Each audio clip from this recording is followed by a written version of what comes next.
kita berpuasa, kita merasakan bagaimana penderitaan saudara-saudara kita yang tidak mampu.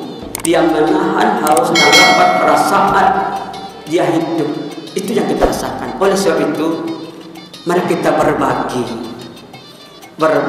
kepada sesama, berbagi kepada orang tua, berbagi kepada sahabat, berbagi kepada busana. Apabila ini kita lakukan, yakinlah Allah akan melindungi kita pada hari kiamat, yang pada hari itu tidak ada naungan, hanya naungan Allah Subhanahu wa taala.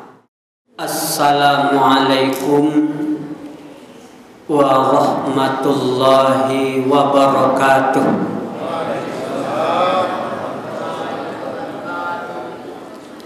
Alhamdulillah hamdan kasiran kama amar. Ashhadu an la ilaha illallah wa ashhadu anna Muhammadar Rasulullah. Wa qala Allah ta'ala fil Qur'anil Karim, na'udzu billahi minasy syaithanir rajim. Bismillahirrahmanirrahim.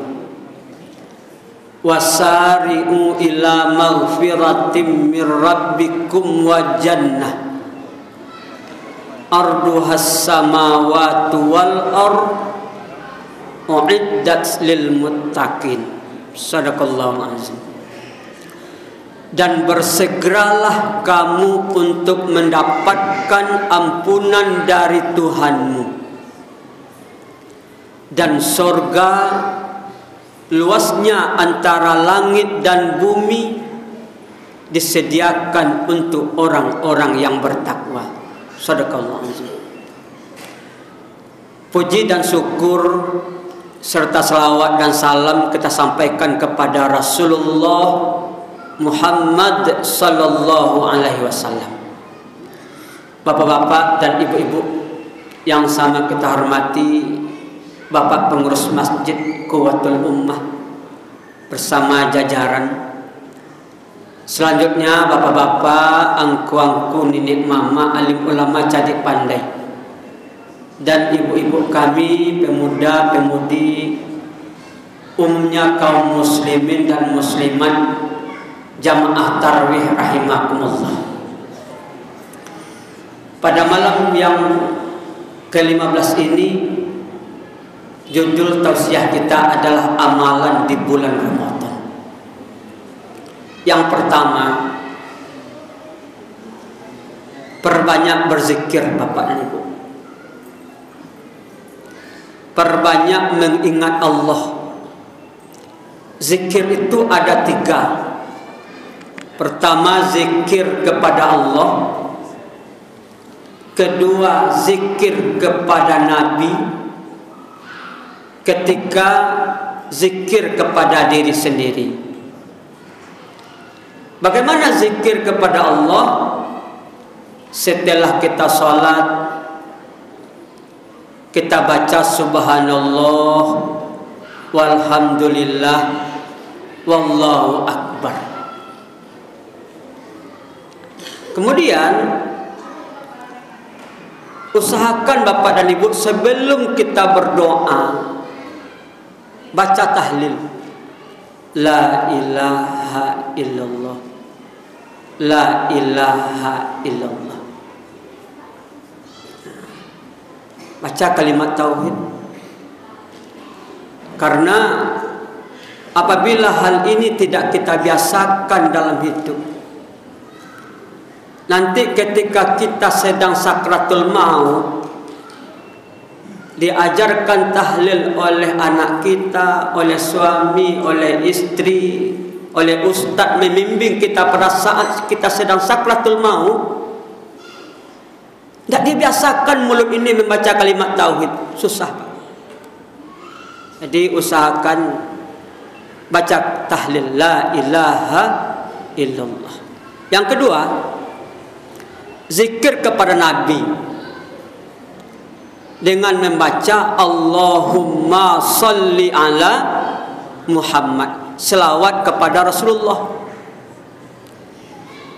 Karena dalam hidup kita ini kita melewati 12 etape kehidupan. Pertama, alam ruh. Kedua, alam rahim. Ketiga, alam dunia. Dan sekarang kita baru berada pada alam dunia. Dan kita akan melewati 9 alam lagi.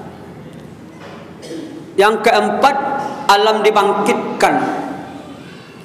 Yang kelima, alam dikumpulkan di padang mahsyar. Yang keenam, alam dihitung segala amal ibadah yang telah kita lakukan. Yang ketujuh, alam timbangan.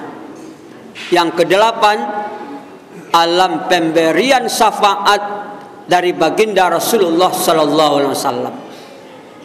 Bapak dan Ibu-ibu, kenapa kita harus berbanyak selawat? Karena ibadah yang telah kita lakukan ini belumlah sempurna. Terkadang kita sholat, pikiran masih melayang,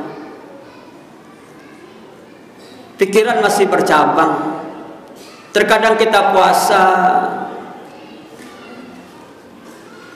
belum bisa kita menyempurnakan ibadah puasa kita, karena masih kita melanggar hal-hal yang telah ditentukan yang dapat mengurangi ibadah puasa kita. Oleh sebab itu, perbanyak selawat, nanti akan ada alam pemberian syafaat pertolongan dari baginda Rasulullah sallallahu alaihi wasallam. Yang ketiga, berzikir terhadap diri sendiri. Bagaimana caranya? Evaluasi diri, introspeksi diri dengan beristighfar kepada Allah Subhanahu wa taala atas segala kesalahan, kekilafan, yang dosa yang telah kita lakukan. Dengan perbanyak istighfar, astaghfirullahalazim allazi la ilaha illa huwal hayyul qayyum wa atubu ilaih. Atau nyanyikan sambil duduk minta ampun kepada Allah.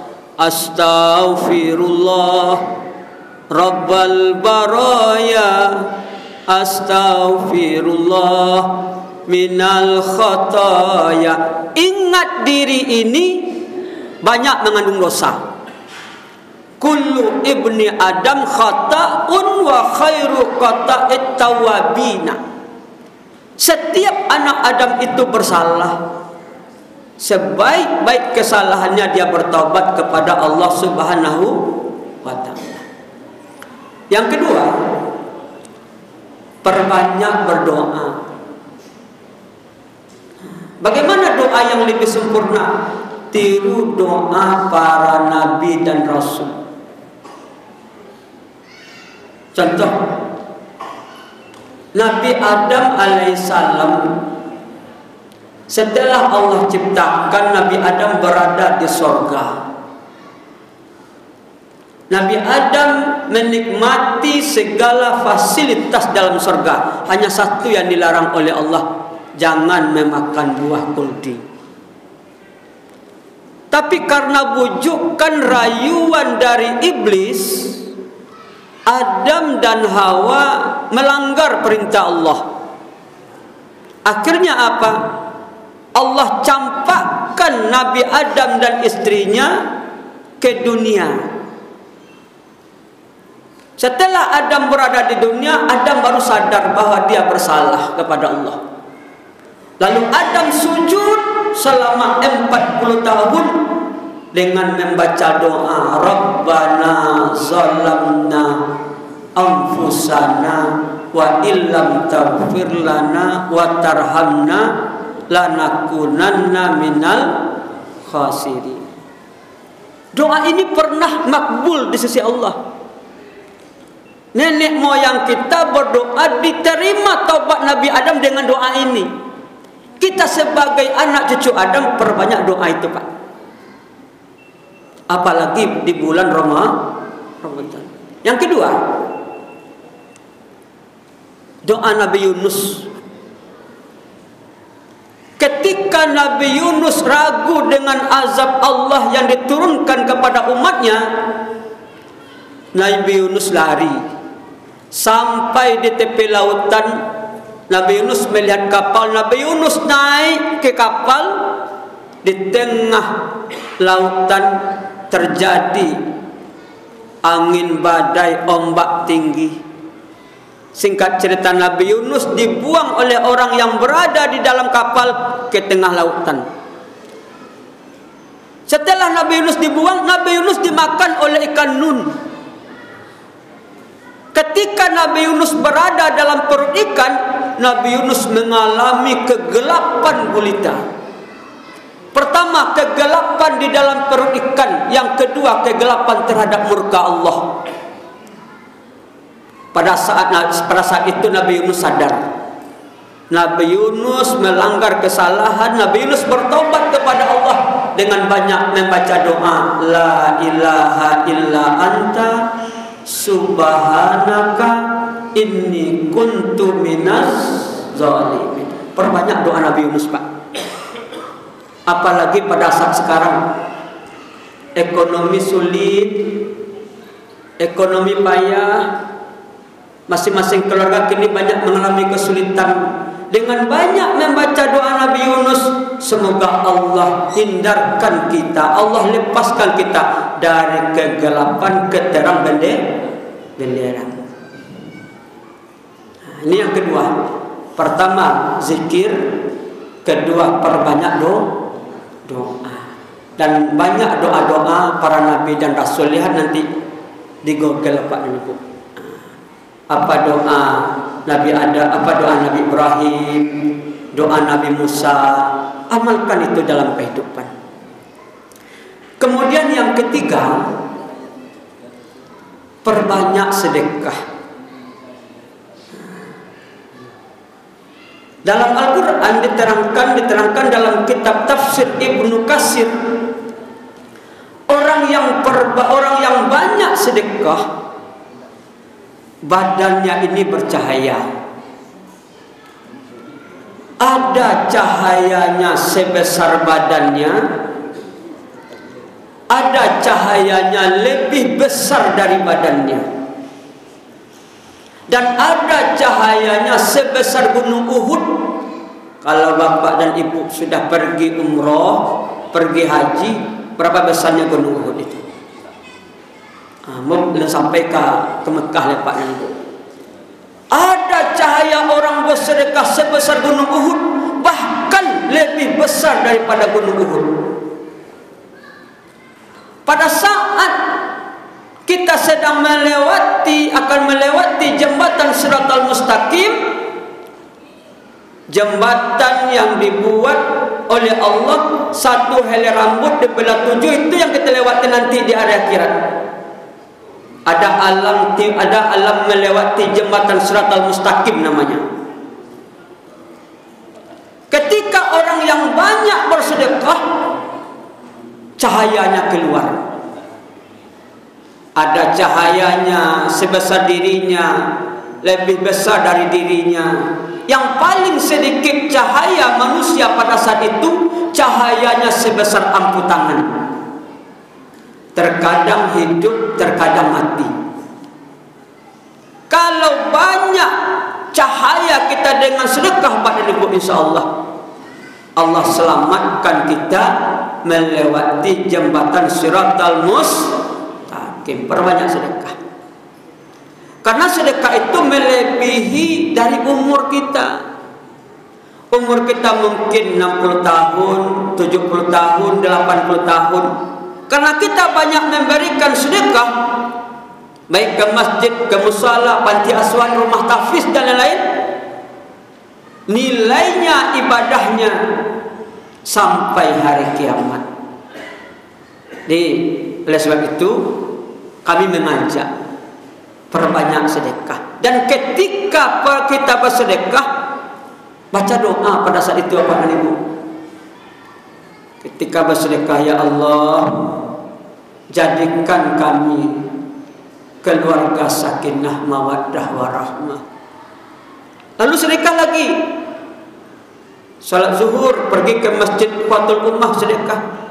Ketika sedekah baca doa, ya Allah, tolong jadikan salah seorang anakku penghafal Quran. Lalu sedekah lagi, sholat asar ke masjid. Berapa kita sanggup? Doa lagi, ya Allah, tolong hindarkan kami ya Allah dari hal-hal yang dapat merusak keluarga kami dalam hidup ini ya Allah.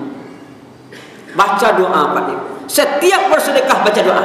Kenapa? Karena orang yang bersedekah itu didoakan oleh para malaikat. Mudah-mudahan Allah muliakan kita dunia wal akhirah. Yang keempat, perbanyak baca Al-Quran. Perbanyak baca Al-Quran. Apalagi tanggal 17 Ramadan makin dekat, itu hari nuzul Quran, diturunkan Al-Quran. Orang yang baca Al-Quran di rumahnya akan terang benderang. Apalagi di masjid, diperbanyak baca Al-Quran. Yang kelima, amalan di bulan puasa, amalan di bulan Ramadan, selalu sholat di masjid. Makmurkan rumah Allah Pak dan Ibu. Kenapa? Karena kita sholat di masjid ini hati kita tenang. Iya nak, sholat di rumah, coba bandingkan sholat di masjid, jauh bedanya. Sholat di masjid hati awak tenang, awak nyaman, awak bahagia. Kenapa? Karena di masjid ini sajadah yang kita duduki ini banyak bekas-bekas sujud. Tempat kita duduk ini banyak saudara kita yang sambil duduk berzikir kepada Allah, baca Al-Quran, i'tikaf. Itulah yang memberikan energi kepada kita, membuat kita tenang, membuat kita nyaman. Jadi itu makanya pahala orang yang berjamaah di masjid tinggi Bapak dan Ibu. Berangkat Bapak dan Ibu dari rumah berniat salat ke masjid, pagar tetangga yang kita lewati, aspal yang kita injak, beton yang kita injak, semua yang kita lewati sampai ke masjid mendoakan kepada kita, dan itu akan menjadi saksi nanti pada hari kiamat. Dimakmurkan rumah Allah. Jangan kita tinggalkan di bulan Ramadan ini dan di luar bulan Ramadan, karena ini adalah bekal untuk menghadapi 9 etape kehidupan. Suatu saat ketika Bilal selesai mengumandangkan azan subuh, Rasulullah melihat jamaah. Ternyata ada salah seorang sahabatnya yang belum hadir, yang belum datang, yaitu dia bernama Sauban. Ditanya oleh Rasulullah para sahabat, wahai sahabat, kemana Sauban? Sahabat mengatakan, ya Rasulullah, Sauban belum datang. Lalu Rasulullah mengatakan, kita tunggu Sauban. Karena Sauban ini dia di mana Rasulullah salat, dia salat di sana. Artinya apa? Dia tidak pernah meninggalkan salat 5 waktu di masjid. Karena pada saat ini Sauban tidak hadir, belum datang, ditunggu oleh Rasulullah. Setelah 30 menit Sauban belum juga datang, Bilal mengumandangkan iqamah. Rasulullah salat bersama sahabat. Selesai Rasulullah salat bersama sahabat, Rasulullah mengatakan, wahai sahabatku, ada di antara kamu yang tahu di mana rumah Sauban? Menunjuk salah seorang sahabat, ya Rasulullah, saya tahu. Berangkatlah Rasulullah bersama sahabat ke rumah Sauban jam 6 pagi.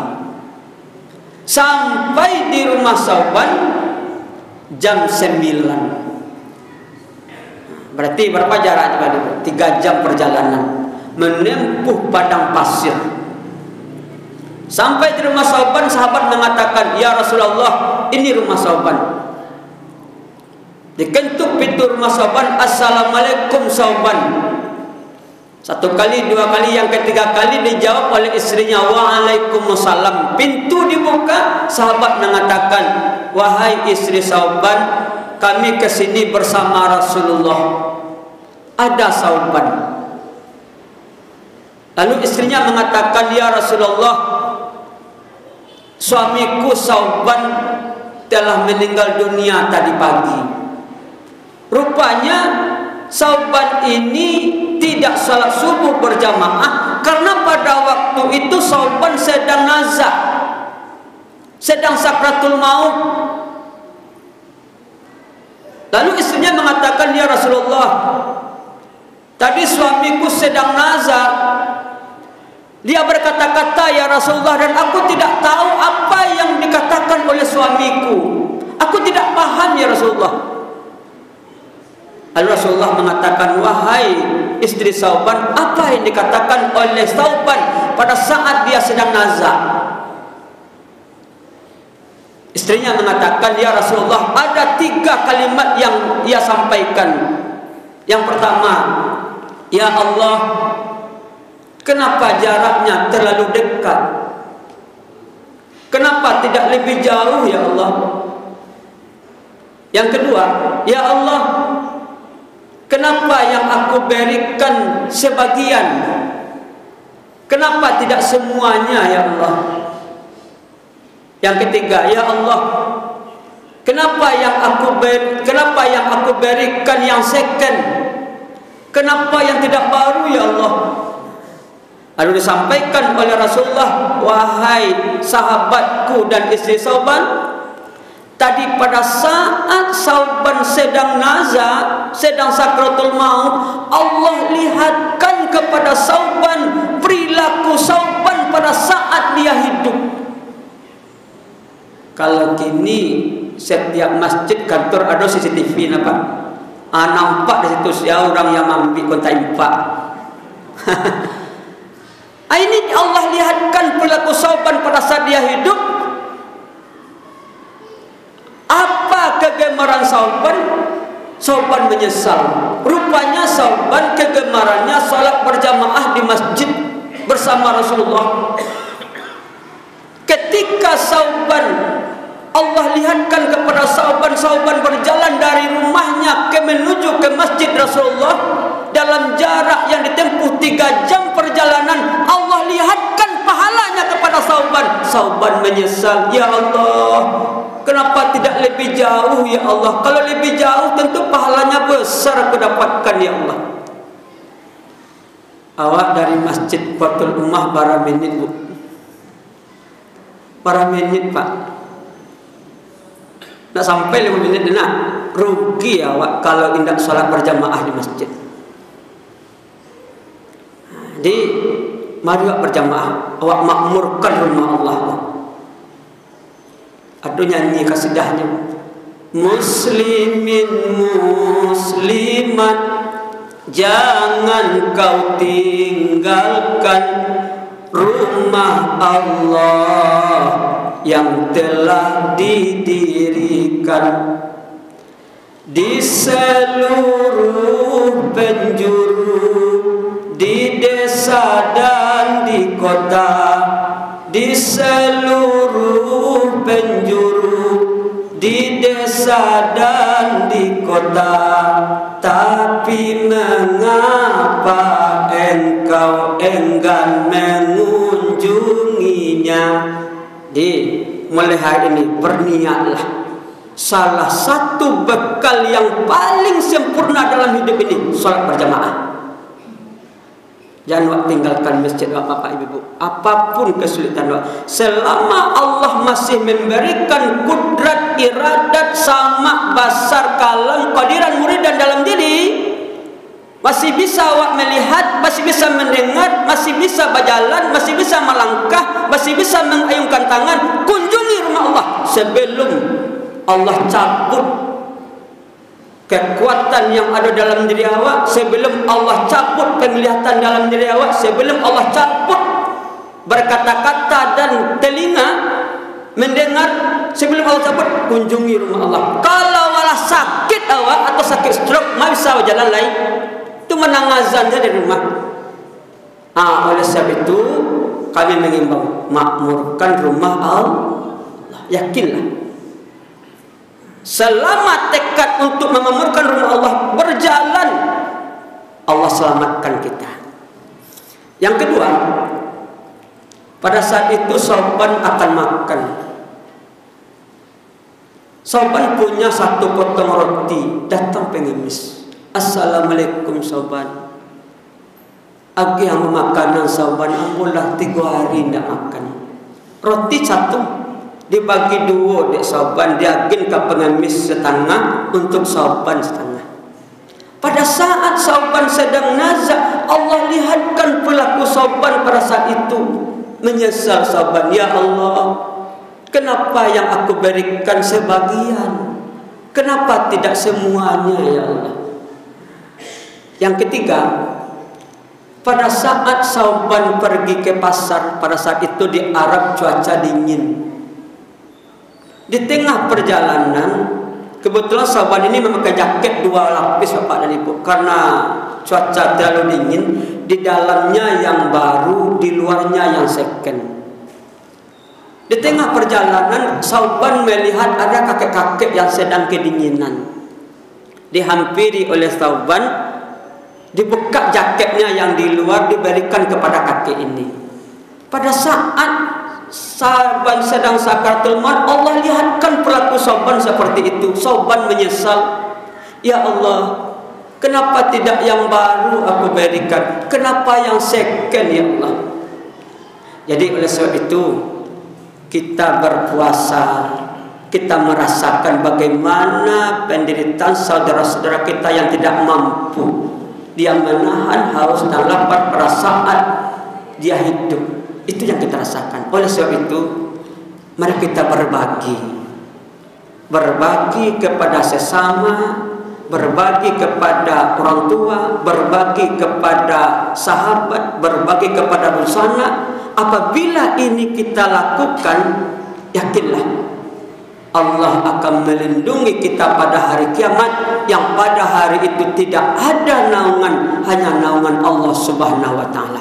Rasulullah bersabda, "May yassara 'alal muhsirina yassarallahu yaumal qiyamah." Siapa orang yang meringankan kesulitan orang lain, maka di hari kiamat nanti Allah juga akan membantunya pada pada hari kiamat. Mudah-mudahan Allah selamatkan kita dunia wal akhirah. Mari kita amalkan dan bermanfaat, menjadi amal ibadah bagi kami yang menyampaikan, dan bermanfaat juga bagi bapak dan ibu yang mendengarkan. Mari kita amalkan tausiah singkat ini dalam kehidupan. Mudah-mudahan Allah beri kita keberkahan, Allah beri kita kemuliaan, Allah selamatkan kita dunia wal akhirah, dan Allah kumpulkan kita nanti di surganya. Amin ya rabbal alamin. Banyak maaf, wabillahi taufiq wal hidayah. Assalamualaikum warahmatullahi wabarakatuh.